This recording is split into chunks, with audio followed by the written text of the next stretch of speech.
Ciao a tutti, oggi volevo parlarvi di un errore comune sulle Mustang, che è l'errore P0456 e sta a indicare l'evaporation vacuum leak, cioè sul sistema di recupero dei vapori del serbatoio c'è una perdita. In questo caso lo 0456 indica lo small leak, una piccola perdita inferiore al quarto di pollice.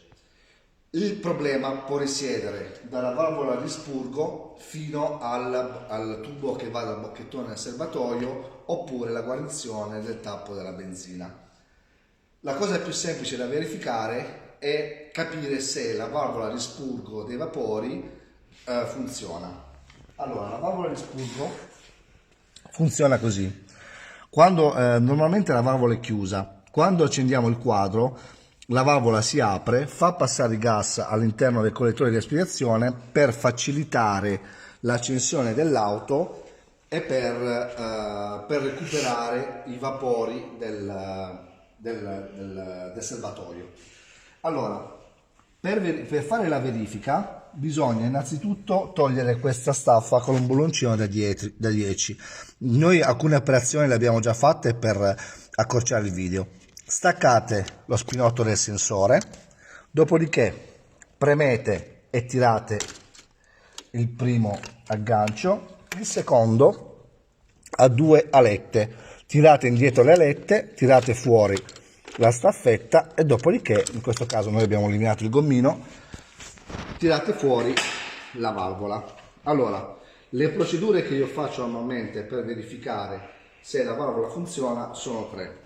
La prima riguarda la corrente all'interno di questa elettrovalvola. Per verificare, il primo test lo faccio per verificare che la corrente passi all'interno dell'elettrovalvola. Con un tester verifico, i poli negativo e positivo non è importante uno o l'altro, metto il positivo, se suona vuol dire che la corrente all'interno del circuito passa correttamente. Il secondo test che faccio con un trasformatore da banco è quello di sentire se l'elettrovalvola si apre. Metto il positivo, appoggio il negativo e in questo caso l'elettrovalvola si muove, si apre e si chiude correttamente. Quando la macchina è spenta, quindi anche questo test è positivo, quando l'auto è spenta la valvola è chiusa, quando accendiamo il quadro la valvola si apre e questa valvola lavora a intermittenza. L'ultimo test per capire se la valvola rimane chiusa e non ha perdita, con una pompa di bicicletta, quindi attrezzi che potete trovare anche voi ovunque, connetto il tubo alla valvola e do delle leggere pompate per vedere se l'aria esce o meno. In questo caso,